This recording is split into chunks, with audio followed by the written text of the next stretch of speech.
किस राज्य बेटा? उत्तराखंड राज्य में समान नागरिक संहिता विधेयक पारित कर दिया गया। कौन सा विधेयक? समान नागरिक संहिता विधेयक।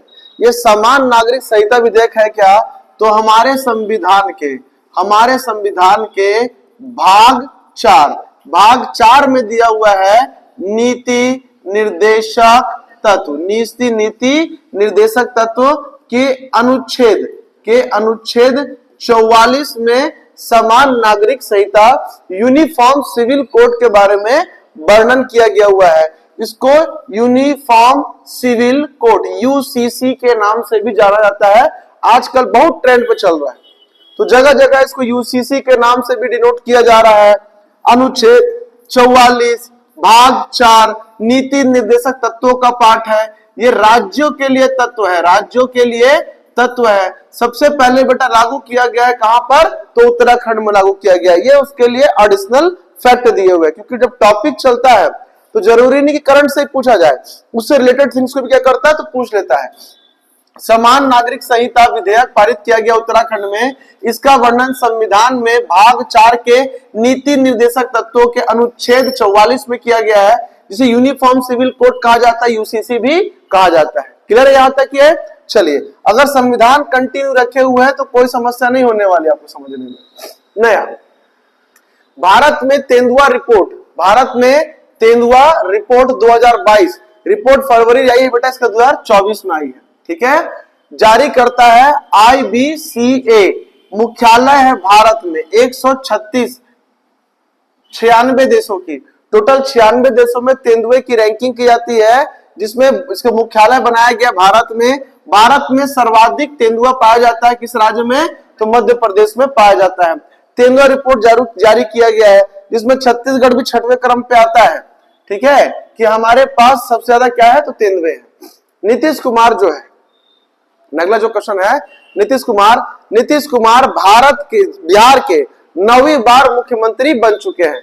9वीं बार शपथ लेने वाले जो समझ लीजिए कि मुख्यमंत्री हुए, वो हुए किसी राज्य में कौन? नीतीश कुमार। ऐसा हो सकता है कि अगर 10 साल का इनका करियर और रह गया तो इनका भी नाम Guinness book of world record में आ जाए। किसी एक राज्य में ही सर्वाधिक बार मुख्यमंत्री चुने जाने का रिकॉर्ड किसके पास है? तो नीतीश कुमार के पास है। कितनी बार बन चुके हैं वो? 9वीं बार बने हैं इस बार मुख्यमंत्री। कौन? तो नीतीश कुमार बिहार के। चलिए नेक्स्ट, झारखंड के नए मुख्यमंत्री बने हैं चंपई सोरेन।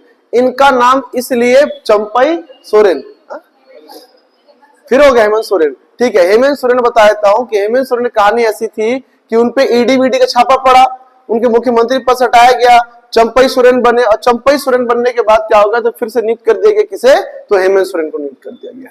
ठीक है, चलिए ई समृद्धि पोर्टल सेंट्रल गवर्नमेंट के हमारे केंद्रीय मंत्रालय या फिर हमारे केंद्रीय गृह मंत्री अमित शाह, उन्होंने क्या किया है तो ई समृद्धि पोर्टल लॉन्च किया है। ये ई समृद्धि पोर्टल जो है वो तुअर दाल जो होते हैं ना बेटा, तुअर दाल जो राहर दाल बोलते हैं छत्तीसगढ़ में, वो तुअर दाल के उत्पादकों के लिए है। क्यों? क्योंकि छत्तीसगढ़ में या पूरे भारत में सबसे ज्यादा उपयोग में किया जाने वाला जो दाल है वह तुअर की दाल है। ठीक है, उसी को छत्तीसगढ़ में राहर का दाल बोलते हैं, सबसे ज्यादा उपयोग होता है। अब इनका रेट जो है वो काफी बेतहाशा उनके रेट में वृद्धि आ जाती है। देखते हो ना, कभी बिकेगा तो 80 रुपए किलो, 60 रुपए किलो, कहीं बिकेगा तो 250 रुपए किलो बिक जाता है ये। अब आम जनता का डेली का क्या है बेटा, तो प्रोटीन का बहुत बड़ा सोर्स हो गया भारत में तुअर की दाल के रूप में अपने को मिलता है, प्रोटीन इसी को लेते हैं।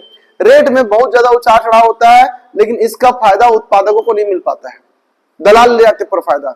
इससे बचाने के लिए केंद्रीय गृह मंत्रालय ने समृद्धि पोर्टल लॉन्च किया है। तो एग्जाम में पूछ सकता है कि सर समृद्धि पोर्टल संबंधित किससे? दाल से, चावल से, किससे है? तो तुअर की दाल के उत्पादकों से संबंधित है। चलिए एक हमारे पास बेटा पीएम अजय योजना। कौन सी योजना? पीएम अजय योजना। अब ये जो पीएम अजय योजना है, इसका पूरा फुल फॉर्म सुनिए। प्रधानमंत्री अनुसूचित, कहां गए? प्रधानमंत्री अनुसूचित जनजाति अभ्युदय योजना। पी फॉर प्रधानमंत्री, ए फॉर अनुसूचित, जे फॉर जनजाति, ए फॉर अभ्युदय और वाई फॉर योजना। प्रधानमंत्री अनुसूचित जनजाति अभ्युदय योजना। इसके तहत 3 योजनाओं को शामिल किया गया है। एक PMAGY एक SCA और एक BJRCY। क्लियर? ये 3 योजनाएं चल रही है जिसको इसके तहत क्या किया गया है, तो शामिल किया गया है। अब इसके नाम मेरे को याद नहीं आ रहा, करा दूंगा मैं, ठीक है। इसको PM श्री प्रधानमंत्री स्कूल फॉर राइजिंग इंडिया। अभी क्या किया गया बेटा, तो जैसे हमारे छत्तीसगढ़ में आत्मानंद स्कूल चालू किए थे ना, काफी सक्सेसफुल योजना थी, उसी के तहत क्या किया गया है, तो सेंट्रल गवर्नमेंट ने भी एक स्कूल की योजना चलाई गई है। इस योजना के तहत होने वाला यह है कि भारत में ब्लॉक स्तर पर, विकास खंडों स्तर पर काफी जितने गवर्नमेंट स्कूल है उसको काफी एडवांस बनाया जाएगा। एडवांस बनाना मतलब बोलते ना कि हर प्रकार की जो बड़े बड़े स्कूलों में सुविधाएं होती है, वो लाइक डिजिटल पैनल पे पढ़ाई होगा, प्रोजेक्टर के माध्यम से, सॉफ्टवेयर के माध्यम से, जो बेसिक जरूरत लाइक वाईफाई वहां पे अवेलेबल होगा, ये सारा कुछ वहां पे अवेलेबल कराने की योजना चल रही है। इस स्कूल में बेटा उसको नाम दिया गया इस योजना का PM श्री योजना। अब इस योजना का पूरा फुल फॉर्म में पूछ सकता है कि प्रधानमंत्री स्कूल फॉर राइजिंग इंडिया, प्रधानमंत्री school for rising India, PM Shri योजना, प्रधानमंत्री school for rising India, PM Shri योजना। SCH होता है ना, उसको SH पूरा क्या ले लिया, स्कूल ले लिया, R for rising, I for India, प्रधानमंत्री स्कूल फॉर राइजिंग इंडिया, इसको PM श्री योजना के नाम चालू किया गया है। लक्ष्य है लगभग 14,500 प्लस मॉडल स्कूल स्थापित करने का। पूरे भारत में 14,500 प्लस मॉडल स्कूल स्थापित करने का लक्ष्य है। ये पहला प्रोसीजर है, ये पहला उसका क्या रहेगा, पहला टारगेट। जब ये योजना सफल हो जाएगी और उसके बाद इसके आगे और भी टारगेट बनाए जाएंगे, उसको भी अचीव किया जाएगा। कुछ एक टाइम ले लिया जाएगा, उसके बाद सारे के सारे गवर्नमेंट स्कूल भी आपके एडवांस हो जाने वाले हैं। चलिए आगे देख लेते हैं। नेक्स्ट, एक पेड़ मां के नाम, इसका शुरुआत किसने किया है, हमारे यशस्वी प्रधानमंत्री श्री नरेंद्र दामोदर दास मोदी जी के द्वारा इस योजना का शुरुआत किया गया, प्रारंभ किया गया 5 जून 2024 से। ये 5 जून को क्यों पकड़ा गया, तो 5 जून को विश्व पर्यावरण दिवस है, इसीलिए इस दिन को चुना गया है। किस क्या करने के लिए, तो एक पेड़ मां के नाम अभियान लगाने के लिए। 5 जून 2024, आपको दोनों चीजें एक साथ याद हो जाएगी। क्लियर है ये? चलिए, टू किल अ टाइगर एक मूवी है, टू किल अ टाइगर, याद रखिएगा। जैसे पिक्चर थी ना हमारे पास बुलन कांदा, वैसे ही हमारे भारत के गांव के ऊपर बेटा छोटी सी पिक्चर बनी हुई है, उसका नाम है टू किल अ टाइगर। बड़ी बात यह है कि सर ये जो मूवी है टू किल अ टाइगर, उसको 23 जनवरी 2024 को 96वां ऑस्कर अवार्ड 2024 से सर्वश्रेष्ठ वृत्त, इसका नाम है वृत्त चित्र फिल्म से अवार्ड से सम्मानित किया गया है। इसके निर्देशक है बेटा पाहुजा नाम है उसका, निशा पाहुजा। क्या नाम है उसका, निशा पाहुजा, लड़की का नाम है निशा पाहुजा, इसकी जो निर्देशक है। अब ये फिल्म को अवार्ड दिया गया है, ऑस्कर अवार्ड, कौन सा, 96 जो इस बार ऑस्कर अवार्ड बांटा जा रहा है, उसमें इस फिल्म को टू किल अ टाइगर को अवार्ड दिया गया है। ये क्या है बेटा, सर्वश्रेष्ठ वृत्त फिल्म, सर्कुलर वृत्त चित्र फिल्म बोला जाता है इसको, सर्कुलर फिल्म है। इसकी खास बात यह है कि ये जो पिक्चर है ये भारत के एक छोटे से गांव पर आधारित है। तो ठीक है हमने नहीं बनाया है, पर भारत के छोटे से गांव पर आधारित एक पिक्चर है, ऑस्कर के नॉमिनेटेड होती है, और नॉमिनेटेड होने के बाद उसको ऑस्कर मिल भी जाता है। तो ये ऑस्कर हमारे देश के कोई महत्व है नहीं इसका, लेकिन हमारे देश के लिए ऑस्कर को बहुत बड़ा सम्मान माना जाता है, इसलिए एग्जाम में क्या किया जाता है, इसको पूछा जाता है। ठीक है, तो भारत के एक छोटे से गांव पर आधारित बनी हुई एक film to killed a tiger, और उस पिक्चर को बेटा 96वां ऑस्कर अवार्ड मिल जाता है 23 जनवरी 2024 को। क्लियर है ये? तो ये सर्वश्रेष्ठ वित्त चित्र फिल्म का अवार्ड मिला है उसको, नाम है उसका टू किल्ड अ टाइगर, इसके निर्देशक है निशा पाहुजा। याद रहेगा ये? चलिए, जैसे कि हमारे देश से ना लगान भी नॉमिनेटेड हुई थी ऑस्कर के लिए, मिला नहीं उसको। फिर उससे पहले नॉमिनेटेड हुई थी मदर इंडिया, है ना, दुनिया में अगर आए हैं तो जीना ही पड़ेगा, क्या बोलते हैं उसको,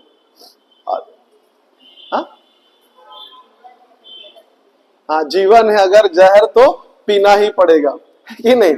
बचपन में हम लोग कुछ और गाते थे, वो मसला और है। ठीक है, चलिए, तो वो गई थी। अब वहां की जो डायरेक्टर थी ना, उस पिक्चर को ऑस्कर मिल जाता, ऑस्कर मिला क्यों नहीं पता है, उस डायरेक्टर को केवल उस पिक्चर का एंड पसंद नहीं आया।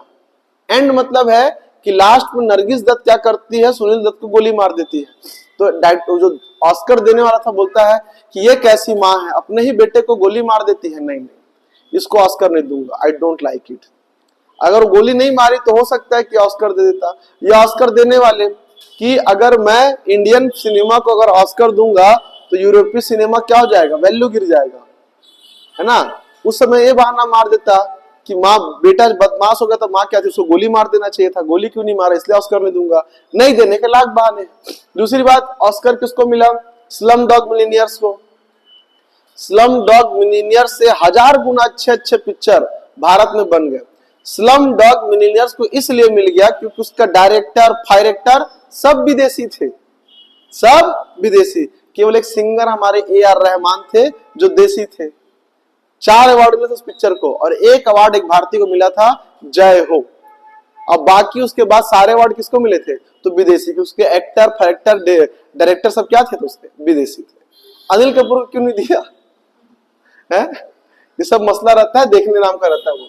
चलिए, GI टैग भारत के 5 प्रदेशों को मिला है। ठीक है, भारत में 5 ऐसे राज्य हैं जिनको GI टैग मिला है। इसको देख लेते हैं एक बार, कहां कहां किस किस चीज को मिला है। एक आध क्वेश्चन तो पूछ रहे GI टैग से भी। अरुणाचल प्रदेश में मिला है आदि केकिर को। ये एक्चुअल बेटा क्या है, तो अदरक की एक प्रजाति है। आदि बिहारी लोग बोलते नहीं है कि चाय में आदि डाल दे कर दे। आदि मतलब क्या होता है, अदरक होता है। ठीक है, तो अरुणाचल प्रदेश के अदरक को मिला है। ओडिशा के लॉजिया पेंटिंग को, किसको मिला है, ओडिशा के लॉजिया पेंटिंग। याद रखिएगा, ओडिशा में पेंटिंग को मिला है, अरुणाचल प्रदेश में अदरक को मिला है। अब गुजरात के कच्छ में खारेक खजूर को मिला है। खारेक खजूर मतलब देखो बेटा, जो गुजरात के कच्छ का एरिया एकदम सूखा होता है और डेजर्ट एरिया में पाया जाता है डेट। डेट मतलब खजूर। याद रखिएगा, गुजरात का कच्छ सूखा एरिया है और उधर ही पाए जाते हैं सूखे एरिया में खजूर। तो गुजरात में मिला खजूर को। अरुणाचल प्रदेश में अदरक, ओडिशा की पेंटिंग और गुजरात का खजूर। पश्चिम बंगाल में कालो नूनिया चावल को मिला। किसको मिला है, कालो नूनिया चावल। बंगाल में वैसे भी चावल बहुत ज्यादा खाया जाता है। अगर छत्तीसगढ़ को बोला जाएगा, छत्तीसगढ़ धान का कटोरा है, लेकिन सबसे अधिक मात्रा में अगर कहीं धान होता है तो वो बंगाल में होता है। क्लियर है ये। तो पश्चिम बंगाल में मिला है कालो नूनिया चावल को। जम्मू कश्मीर, यहाँ पे रामबन अनारदाना, यहाँ पे ना अनार की एक फसल होती है, उस अनार को मिला है किसमें, GI टैग मिला है। तो 5 GI टैग है, दिमाग में बस घुमा लेना है कि सर अ से अरुणाचल प्रदेश, अ से अदरक, उड़ीसा की पेंटिंग, गुजरात का खजूर, बंगाल का चावल और जम्मू कश्मीर का अनार। वैसे तो जम्मू कश्मीर के सेब फेमस है, आज से अनार को फेमस मान लेना। और जम्मू कश्मीर में क्या मिलेगा, तो अनार को। बंगाल तो चावल के लिए फेमस है ना, मच्छी भात खाते हैं उन लोग, तो भात के लिए बेटा चावल को मिला है। गुजरात सूखा एरिया, और सूखे एरिया में खजूर मिलता है। उड़ीसा की आपको पेंटिंग हो गई, अरुणाचल प्रदेश में मिलेगा आपको अदरक। क्लियर है ये 5 हमारे पास GI टैग हो गए। आगे भी रिवाइज कराऊंगा, डोंट वरी। चलिए आगे बढ़े से। फिर भारत के 3 शहरों को अंतरराष्ट्रीय वेटलैंड सिटी घोषित किया गया है। कितने शहरों को, 3 शहरों को। भारत में टोटल अभी हमारे पास 83 वेटलैंड हो गए हैं। कितने हो गए हैं, 83 वेटलैंड हो गए हैं। ठीक, इसे बेटा आर्द्र भूमि बोलते हैं। क्या बोलते हैं हम लोग इसको, आर्द्र भूमि के नाम से जाना जाता है। तो भारत में जो नए बने इस साल 2024 को, वो हमारे पास 3 है। एक आपका इंदौर, दूसरा भोपाल, तीसरा उदयपुर। इंदौर भी मध्य प्रदेश से, भोपाल भी मध्य प्रदेश से और उदयपुर हमारे पास राजस्थान से। इंदौर, भोपाल और उदयपुर। इंदौर से आपके दिमाग में हमेशा चलना चाहिए कि भारत के स्वच्छता रैंकिंग में सबसे टॉप नंबर का शहर कौन सा है, इंदौर है, मध्य प्रदेश का है। तो 3 ऐसे हमारे पास बेटा नए हमारे पास एरिया है, शहर है, जिनको अंतरराष्ट्रीय वेटलैंड आर्द्र भूमि के, शुष्क आर्द्र भूमि के नाम जोड़ा गया है। आर्द्र भूमि के नाम से एक हो गया हमारे पास इंदौर, दूसरा भोपाल और तीसरा उदयपुर। टोटल संख्या हमारे पास हो गई है अभी तक 83। ठीक है, चलिए नेक्स्ट। भारत के 2 नए स्थल रामसर साइड में शामिल हुए हैं। भारत के टोटल 2 नए स्थल रामसर साइड में शामिल हुए हैं। एक नागी पक्षी अभ्यारण्य बिहार में और एक नकटी पक्षी अभ्यारण्य बिहार में। सॉरी, इनकी संख्या बढ़कर बेटा टोटल हो गई है हमारे पास 82। इनकी संख्या कितनी हो गई हमारे पास, तो 82 हो गई है। क्लियर है? ये एक नागी और नकटी, ये मान लेना कि दोनों क्या है, तो बहने हैं। कौन कौन? नागी और नकटी। और दोनों क्या है बेटा, तो वन पक्षीय अभ्यारण्य हमारे पास, और दोनों स्थान स्थित हमारे पास बिहार में। इन दोनों को भी रामसर साइटों में शामिल किया गया है। भारत में कुल रामसर साइटों की संख्या हो गई है 82। कितनी हो गई है? 82 हो गई। याद रहेगा, रामसर साइटों की कुल संख्या हो गई है 82, जिसमें 2024 में 2 नए रामसर साइटों को ऐड किया गया है, नागी और नकटी, और दोनों कहां से हैं, तो बिहार से। क्लियर है? हाँ बता रहा हूं, रामसर साइट क्या होता है, किसी विशेष एरिया में जहां पे ऐसे पशु हो, पक्षी हो, आते हैं, वहां पे पीने के लिए पानी अवेलेबल हो, मतलब एक अच्छा इन्वायरमेंट जानवरों के रहने के लिए, उसे स्पेशल क्या कर दिया जाता है, रिजर्व कर दिया जाता है कि एक रामसर साइट है। कुछ मानदंड है उसके, कुछ मापदंड है कि इतना पानी, इतना एरिया पानी होना चाहिए, इतनी घास होनी चाहिए, इतना जंगल होना चाहिए, इतने प्रकार के जानवर होने चाहिए। ये सारा कुछ अगर इंक्लूड हो गया वहां पे, उसको चिन्हित कर दिया कि रामसर साइट की श्रेणी के जितने मापदंड है उसको पूर्ण करता है, रामसर साइट है। जैसे वोट देने के लिए आपकी आयु 18 साल होनी चाहिए, वैसे टाइप का मापदंड है उसका। अंतरराष्ट्रीय घटनाक्रम, अब यहां से कुछ इंटरनेशनल अपन देख लेते, तो नेशनल देख लेते, कुछ इंटरनेशनल देख लीजिएगा, क्योंकि अभी अपन जो करंट अफेयर आने वाला है, राष्ट्रीय, अंतरराष्ट्रीय और राज्य के भी, ये अपने को क्या किया तो पूछेगा, और खेल से पूछेगा। तो हेलीकॉप्टर दुर्घटना में ईरान के राष्ट्रपति समेत 9 की मौत। कितने कितने बेटा? 9 की मौत। मतलब उनपे उनका सेना का शीर्ष कमांडर ही बैठा हुआ था और उनका राष्ट्रपति भी बैठा हुआ था, और उसके हेलीकॉप्टर क्रैश में मृत्यु हो जाती है। नाम है बेटा इसका सैयद इब्राहिम रईसी। सैयद इब्राहिम रईसी, इसके आदमी के साथ, ईरान के साथ भारत के काफी अच्छे संबंध रहे हैं, जिसके कारण जब इनकी मृत्यु हुई तो भारत में एक दिन का राष्ट्रीय शोक घोषित किया गया था। भारत में एक दिन का राष्ट्रीय शोक घोषित किया गया था। किसमें? तो जब ईरान के राष्ट्रपति की हेलीकॉप्टर दुर्घटना में मृत्यु हो गई थी। क्लियर है ये? तो पूछ सकता है कि किस देश के राष्ट्रपति की हेलीकॉप्टर दुर्घटना में मृत्यु हुई है, तो ईरान के। किस देश के राष्ट्रपति की दुर्घटना में मृत्यु होने के पश्चात भारत में एक दिन का राष्ट्रीय शोक रखा गया, तो ईरान के। नाम है उसका क्या, तो सैयद इब्राहिम रईसी। अब दुनिया के साथ इस देश के बड़े मसले रहे हो, लेकिन भारत के साथ संबंध हमेशा मैत्रीपूर्ण रहे हैं। क्यों? क्योंकि हमारा देश, फिर पाकिस्तान, उसके बाद पड़ता है ईरान।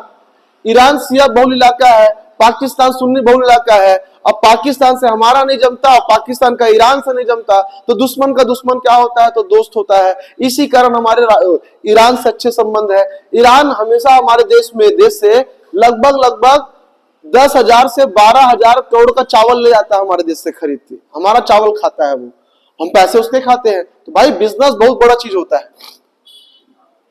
अभी देख लीजिए, जैसे कि क्या बोलते हैं, हमारा जो शेख हसीना है, तो शेख हसीना को सबसे बड़ा ऑनर दिया किसने, तो ब्रिटेन की प्रधानमंत्री, क्या नाम था, जो एलिजाबेथ थी, जो राष्ट्रपति, जो वहां की रानी थी। फिर अपने महल में, विक्टोरिया पैलेस में एक कमरा रिजर्व करा के रखा था। किसके लिए?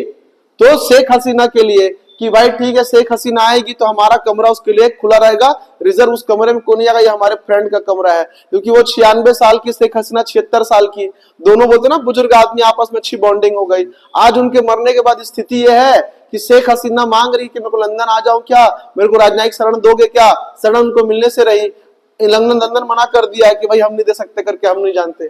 तो कोई भी संबंध होता है, कोई भी रिलेशन होता है, वो केवल किसके लिए होता है, बेनिफिट के लिए होता है। कल तक वो प्रधानमंत्री थी, उसके रूम रिजर्व करके रखे हुए थे। आज जब प्रधानमंत्री का पद छोड़ दिया है तो देश के अंदर घुसने नहीं दे रहे। ये सब कुछ दिखाता है, दुनिया दोगलों से भरी हुई है। अब चाहे ब्रिटेन हो, चाहे भारत हो, चाहे पाकिस्तान हो।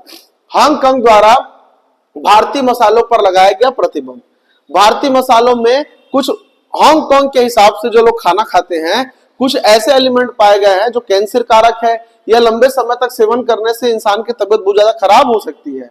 उन जहरों का नाम तो नहीं बता रहा हूं, कि फिलहाल इतना याद रखना है। इतना उधेड़ के नहीं पूछे कि कौन सा केमिकल पाया गया, कितनी मात्रा में पाया गया। बस भारत बेटा फेमस कैसे था दुनिया में, अपने मसालों के नाम से। और उसके मसालों पर बैन लगा दिया गया है, किसने, हांगकांग ने। और जो हांगकांग ने बैन लगाया है, तो आसपास के और 50 देश है जो भारत के मसाले खाते हैं, वो भी विचार करेंगे खाना है कि नहीं खाना है करके। ठीक है, तो ये बहुत बड़ा बात है। तो हांगकांग के द्वारा भारतीय मसालों पर लगाया गया प्रतिबंध। क्वेश्चन साफ साफ पूछेगा कि हाल ही में किस देश के द्वारा भारत द्वारा निर्यातित मसालों पर बैन लगाया गया है? हांगकांग के द्वारा लगाया गया है। क्लियर है ये? चलिए, रोमानिया और बुल्गारिया आंशिक रूप से यूरोपीय संघ सेगोन नाम उसका ना, सेगोन यात्रा क्षेत्र में शामिल हुए। सेगोन यात्रा नहीं है, सेगोन क्षेत्र में शामिल हुए। शोगन है, शोगन क्षेत्र में शामिल हुए। होता क्या है कि जैसे बेटा अगर अब मैं भारत आ रहा हूं तो केवल क्या आऊंगा, मैं इंडिया आ जाऊंगा। पाकिस्तान गया तो केवल पाकिस्तान, चाइना गया तो केवल चाइना। मुझे वीजा मिलेगा तो केवल किसका मिलेगा? इंडिया का मिलेगा। अगर पाकिस्तान जाना चाहता तो केवल शामिल हुए। चलिए, WHO द्वारा सराह का प्रारंभ किया गया। किसका? सराह का। याद रखिएगा, ये अच्छा क्वेश्चन है। WHO की बहुत बड़ी संस्था है, बहुत बड़ा रोल रहता है इसका, यहां से क्वेश्चन पूछेगा। WHO द्वारा सराह का प्रारंभ किया गया। सराह क्या है? S stand for smart, A stand for AI artificial intelligence, R stand for resource assistant. ये पहला आपका वीडियो असिस्टेंट है, वीडियो असिस्टेंस है, असिस्टेंट है। कौन? तो सराह। करेगा क्या? जैसे कि आपको एक वीडियो कॉन्फ्रेंसिंग क्या मिलेगा, जैसे होती नहीं अलेक्सा, आपको बताना है कि मेरा नाक बह रहा है, कब से बह रहा है? तो कल से बह रहा है, कुछ भी खा लिया हो ठीक नहीं हो रहा है, तो ये वीडियो असिस्टेंट आपको सलाह देगा। नाक बह रहा है तो दूध में हल्दी डालकर पियो, एक सिट्राजिन लो विथ मोंटेलुकास्ट, और उसके बाद क्या करो तो बाम लगाकर सो जाओ। आपको पूरी सलाह देगा वीडियो के माध्यम से। कौन? तो सराह। किसका बनाया हुआ? ये WHO का बनाया हुआ है। ठीक, जो मोबाइल की सहायता से क्या करेगा तो आपको स्वस्थ रहने में आपकी पूरी की पूरी मदद करेगा। ये वीडियो असिस्टेंट है, WHO का पहला वीडियो असिस्टेंट है। कौन? सराह। नाम क्या है उसका? Smart AI resource assistant. Smart AI resource assistant नाम है उसका, याद रहेगा इसका। WHO की पहली डिजिटल स्वास्थ्य प्रमोटर, डिजिटल स्वास्थ्य प्रमोटर है। ये आपको सारी चीज बताएगी। कोरोना फैल रहा है, कृपया मास्क लगाकर चलें। अब एक नया वायरस फैल रहा है ना, उसके बारे में बताएगा ये। चलिए, समझ में आया सराह के बारे में? Smart AI resource assistant. चलिए, भारत के नेतृत्व वाले ग्रुप का, इसका नाम है friends of God of friends, group of friend नाम। क्या नाम बेटा इसका? Group of friend. भारत के नेतृत्व वाले एक ग्रुप ऐसा हमारे पास ना, G20 है, G7 है, ऐसे ग्रुप है ना जी हमारे पास बने बने, ग्लोबल 20, ग्रुप ऑफ 20। वैसे भारत के द्वारा एक ग्रुप बनाया गया है, उसका नाम है ग्रुप ऑफ फ्रेंड्स। दोस्तों का क्या बनाया गया? समूह बनाया गया, ग्रुप ऑफ फ्रेंड नाम दिया गया है। इसकी बेटा इसका जो नेतृत्व करता कौन करता है? वो भारत करता है। इसकी जो दूसरी बैठक है वो आयोजित की गई है 26 मार्च 2024 को। याद रखिएगा, ग्रुप ऑफ फ्रेंड की जो बैठक है, दूसरी बैठक, जिसकी मेजबानी कौन करता है? भारत करता है। इसका नेतृत्व कौन करता है? भारत करता है। उसकी बैठक की गई है 26 मार्च 2024। चलिए, ये आखिरी स्लाइड। क्लियर है ये? चलिए क्लोज कर देते हैं।